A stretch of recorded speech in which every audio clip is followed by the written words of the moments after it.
Wake that ass up. Early in the morning. The Breakfast Club. Morning, everybody. It's DJ Envy, Angela Yee, Charlemagne the Guy. We are the Breakfast Club. We got a special guest on the line. Introduce her right. Devi Brown, Chief Impact Officer at Chopra Global. Passionate advocate for women of color and wellness. Master well-being educator. Mariah Carey in the face-ass person. Oh,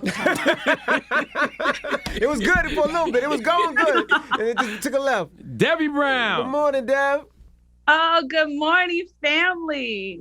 You guys congratulations, first and foremost, on being legends and making history with the Radio Hall of Fame.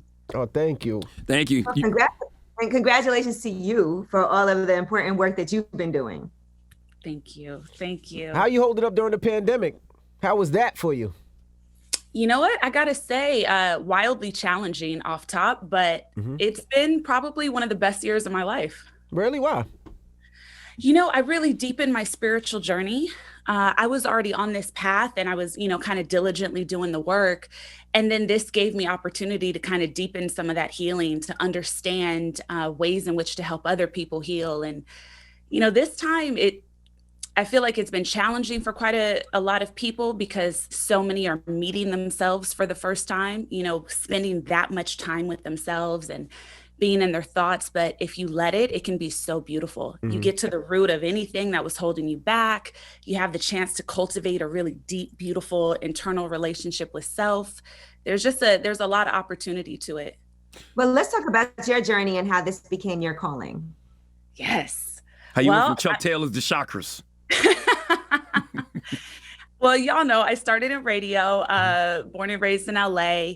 The thing that led me to radio was I was so deeply curious about storytelling, curious about myself, curious about the world. Like radio is one of the most sacred, in my opinion, art forms. Like you get to share space in someone's mind.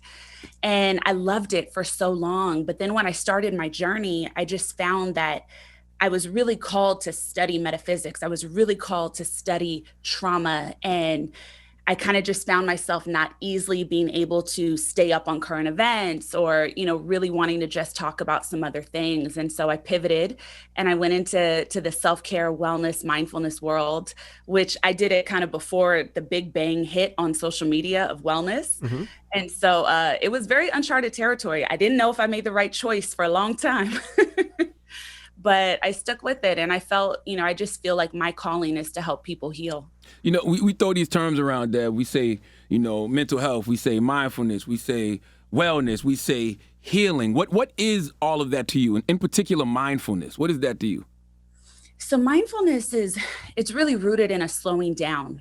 The very simplified term would be to be mindful, to have things kind of top of mind, to have a seed of intention that's been planted. And that's the way you're navigating your spiritual values in the world.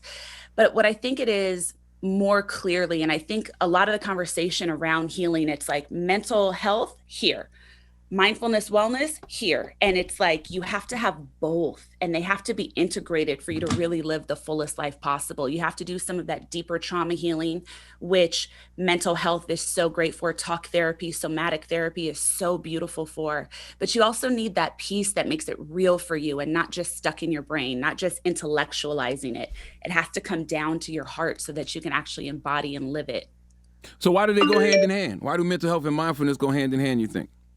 Well, you have to have integration. So you have to have the mind, body, soul connection to have the full experience of being a whole human being. And a lot of times when we just focus on the mental health point, which is just incredibly important, but when we just focus on that, you're missing so many other opportunities to love yourself, to get to know yourself.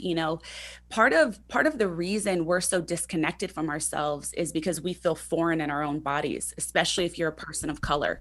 You were trained through systemic racism, through years of ancestral trauma to not really feel safe in your own body. And so self-care is really such a radical form of revolution for us as people of color, to really be able to sit inside yourself and enjoy where you're spending that time, to be able to even touch yourself, to love your body, to feel yourself. It's so, so important. And I think so many people don't realize how rare that is, especially depending on your circumstance. Even to hold eye contact with another person is so sacred and intimate. And so many people have a real challenge being able to do that because of how they experience themselves. What was the turning point for you that got you really into it? Was it something that you seen? Was it some trauma that happened to you? Was it a friend's trauma? Like, what got you so into it? I think we all walk around with so much stored trauma, and sometimes it's trauma that really was passed down to us genetically through our DNA, through our ancestral trauma that we have. And, when you have different experiences, like maybe you're a little more angry, or maybe, you're depression prone or anxiety, a lot of it is things that are so outside of your control. And so I started noticing that, in my own healing. I'm an only child raised by a single parent. It was a very emotionally isolating experience sometimes, which any only child's listening, I know that you can feel me. People think we're spoiled, but in fact, we're just introspective.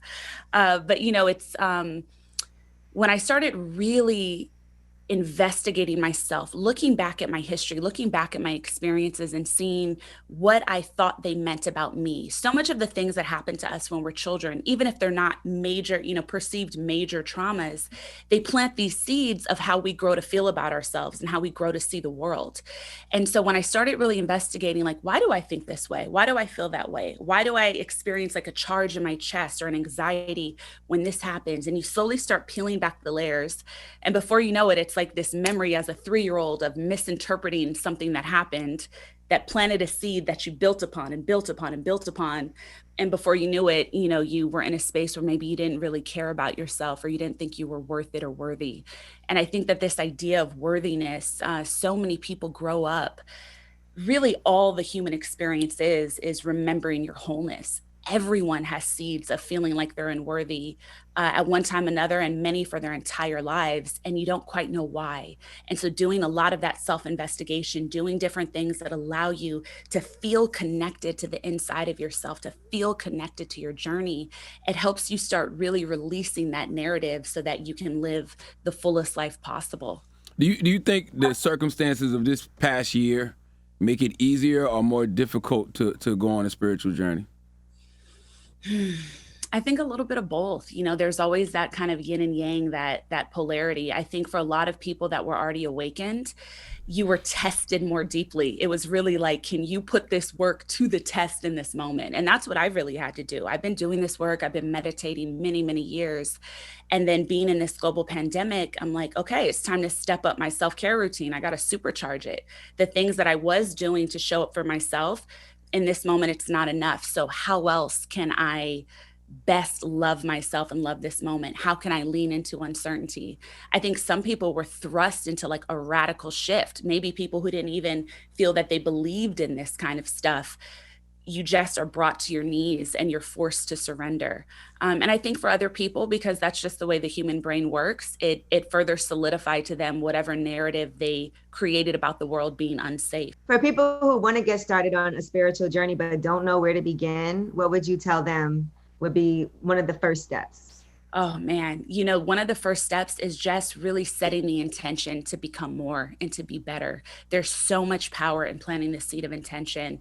And you can do that with affirmations, depending especially on your cultural belief system. There is so many family systems that really restrict your ability to connect to yourself, and so many belief systems that tell you have to have a middleman to get to the divine, to get to God. But God resides in all of us. Like, our ability to grow and transcend is always there, and trusting that we have a right to access that goodness and that deeper connection on our own is so important. But I would say really just saying out loud, when I first started this path, it came as me on my knees, bawling and saying, God, I surrender, use me. And I think in the mindfulness world, whatever you like to call your higher power, if you believe in one, it's really just saying, I'm ready to become more. Show me how. Or something I love saying to myself is, God, please show me the deeper truth of who I am. And then I disconnect from whatever that answer is, and I let the answers just slowly show up, and the right teachers or the right readings or the right conversations just begin to populate your life in a really delicious way. Can negative energy attract positive energy, Dev? No. Impossible. Yeah, it's impossible. It's the energetic exchange is such a deeply powerful and sacred experience. And when you're rooted in negativity, we're each the co-creators of our life. So we're in co-creation with divine power, or whatever you like to call that higher power, to really manifest the life of your highest vision. When we hold on to those seeds of negativity, or we consider ourselves to be stuck or unworthy of more, which typically, if you're negative, it's because you've given up a belief that you can have more or that you deserve more.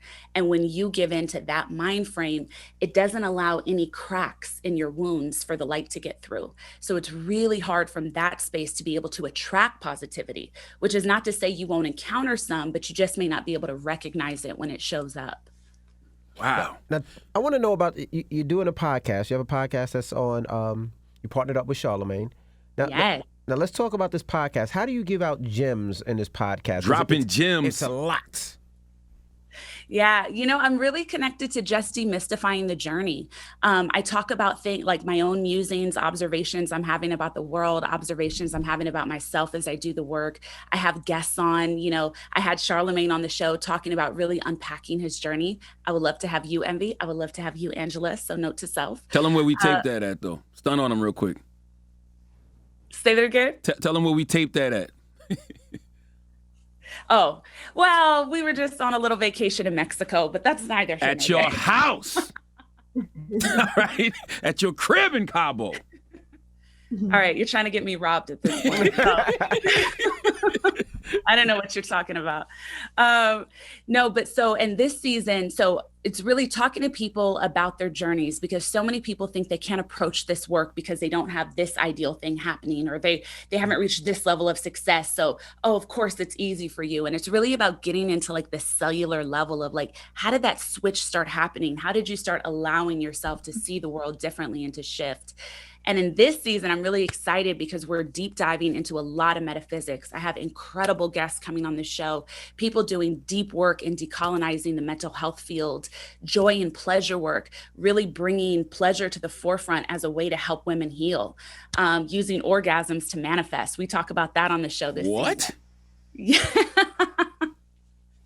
Yeah, we're getting there. There's a lot of facets to this wellness. It's not just meditation. There's so many healing modalities and so many tools to be on this journey. And so this season, I'm really trying to unpack it. So for people that are like, oh, I can't meditate, there's no way, or, oh, that looks weird, this looks weird, I'm really looking to present so many different entry points for this path. How did you break through with Charlemagne? I mean, because we talk. I mean, we're being honest. You know Charlemagne a long time, and you know how he was. Hurt people.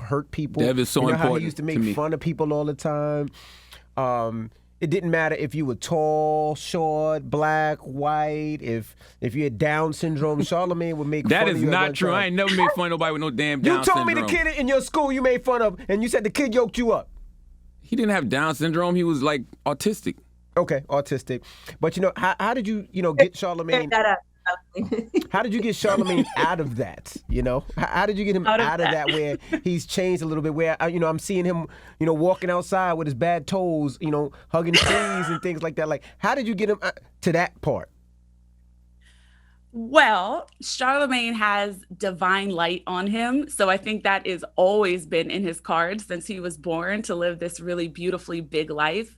I think, it's like Charlemagne gets all the credit for that. He's done the work, he's deep dived into himself. And I think that it's so hard to look at yourself for real. We get so caught in this idea of shame, or this idea of what we don't deserve, or this idea that past decisions that we've made have to define what the rest of our life is going to look like, especially with cancel culture. And I think it's so important that, we allow people the room to stretch and to grow. Like, as a society, we can only expand as the highest level of consciousness that we possess.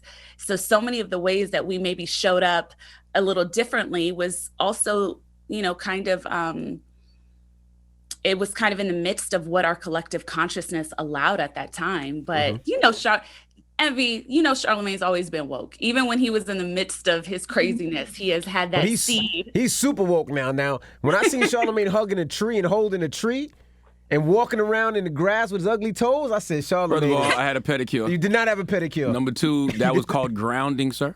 Okay, I was centering myself. Okay. All right.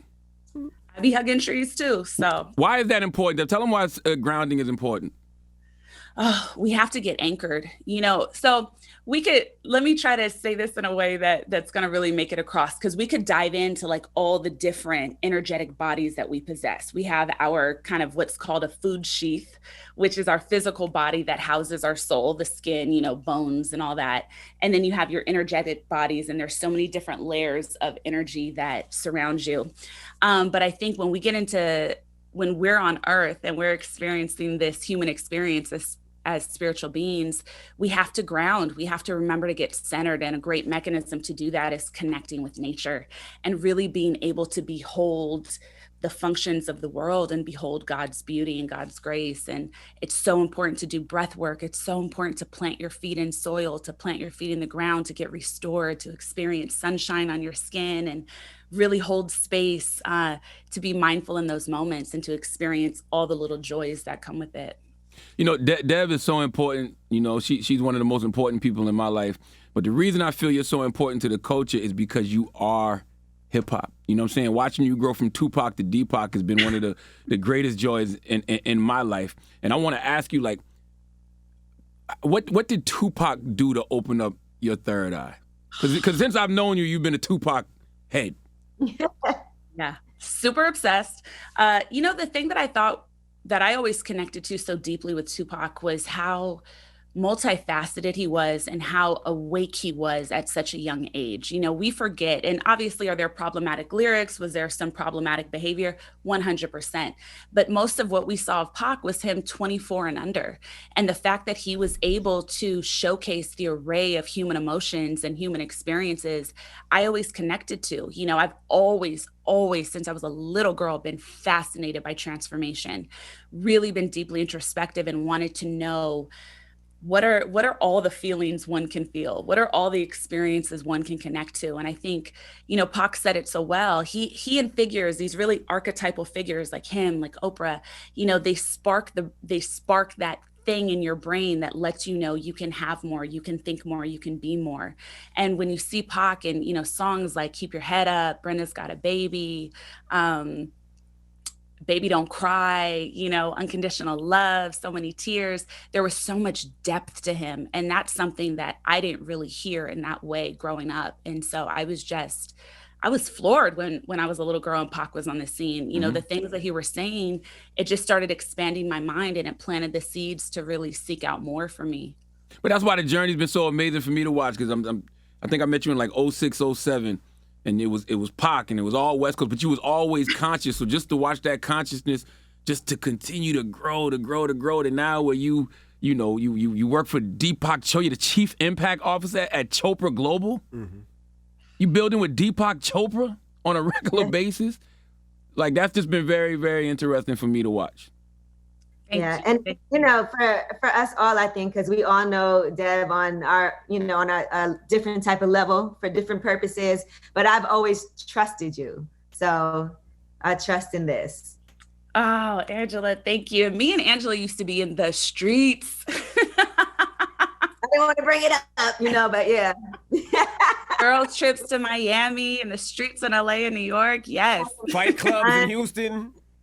Yeah. Okay. Oh, yeah. So, they get right. Gotta run. Oh, I forgot about that. Debbie had to leave her car in the parking lot. I have no idea what you're saying. That's the old Dev. Let's meditate, guys. Let's do it. Hold on, before that, I want to talk about your book real quick. I want to talk about Crystal Bliss. There you go. Because, Crystal Bliss, what are the benefits of gems and crystals? Dev sends me gems, she sends me crystals. I buried some in that tree you saw me hugging. I buried some at the root of that. What are the benefits of gems and crystals?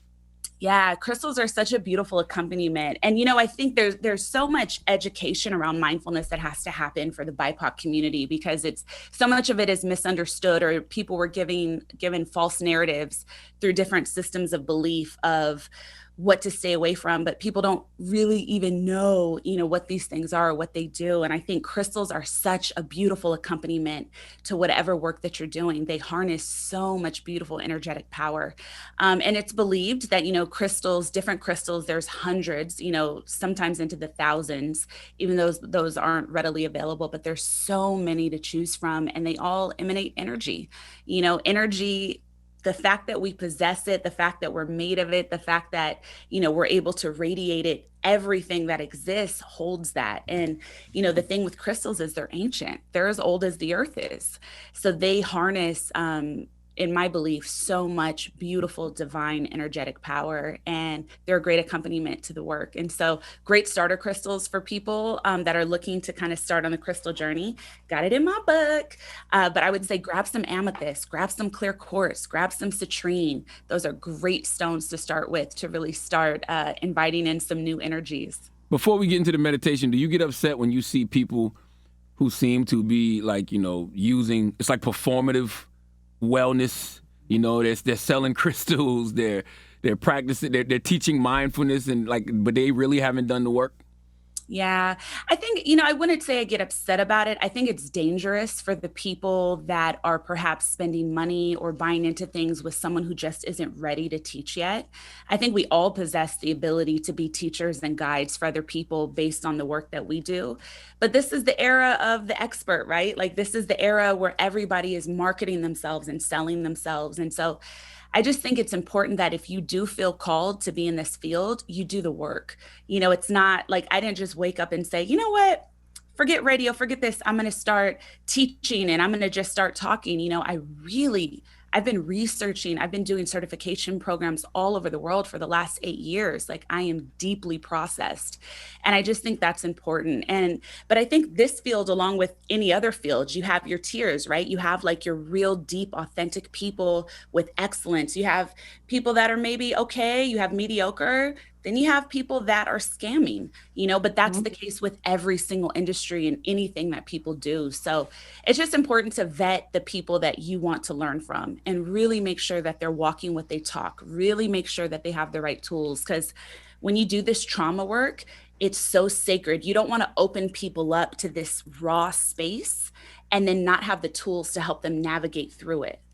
And Dev has really done the work. And when I mention things like, your house in Cabo, all right?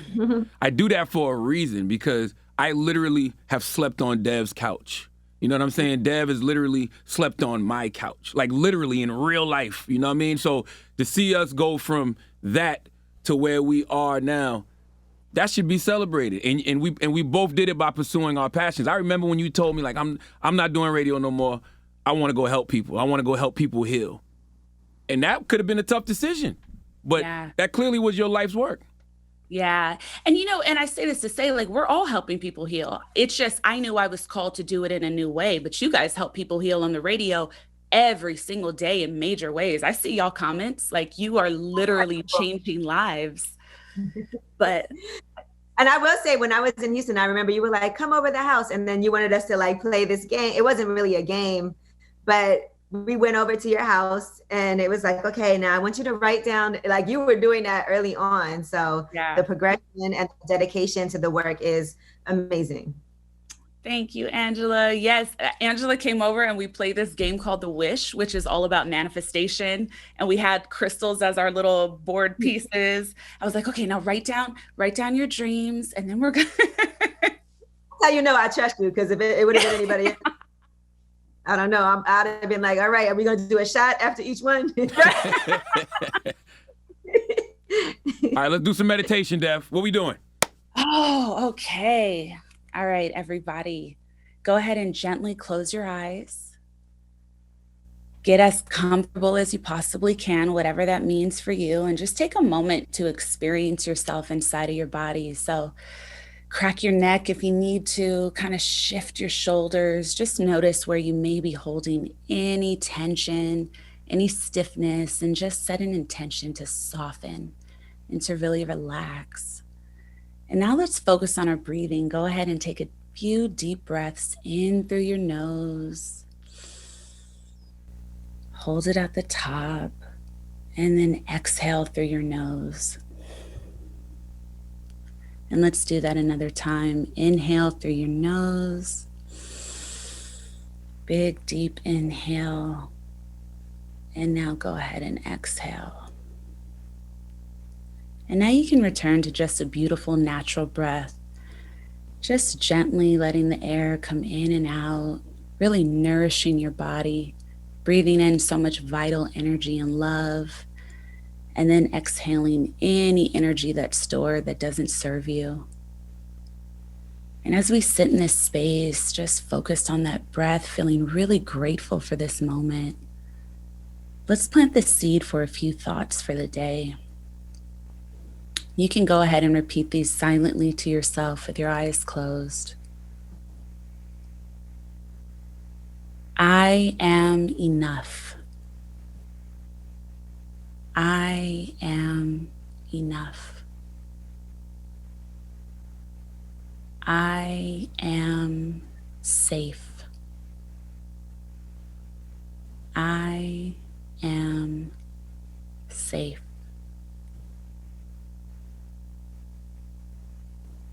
I am worthy. I am worthy. And just sitting in that awareness right now, basking in your own love, knowing that you are so deeply equipped for this moment, that all the tools you've ever needed or searched for already exist inside of you and are ready to meet you as soon as you are. And now let's take a moment and bring our hands in prayer position to heart center. Just really feeling that connection inside of ourselves, feeling grateful for our lives, however they may look in this moment, feeling grateful for our bodies. And let's hold on to the beautiful thought of namaste. The light in me recognizes and honors the light in you. And we can bring our fingertips to our forehead center and just take a gentle bow of gratitude for one another. And whenever it feels comfortable, you can gently float your eyes open. Thank you, Dev. Ooh. Dropping Gems podcast on the Black Effect iHeartRadio Podcast Network. When does it drop, Dev? It is live, effective the 19th of November. Oh, so that's all right. Thursday the 19th. That's okay. All right. That's the day then. That's today. Today. That's today. We're dropping today. Devi Dev Dropping Gems podcast will be out today everywhere that you listen to podcasts via the Black Effect iHeartRadio Podcast Network. Dev, you know I love you with all my heart. I love you so much. And everybody, if you want to meditate with me every day, download the Chopra app. I lead daily meditation 7 days a week there. Thank you, Dev. Chopra app. I love you guys. Love you too. Love you too. Peace. The whole time I was like, Charlemagne's breath don't smell like doo-doo still. Shut up.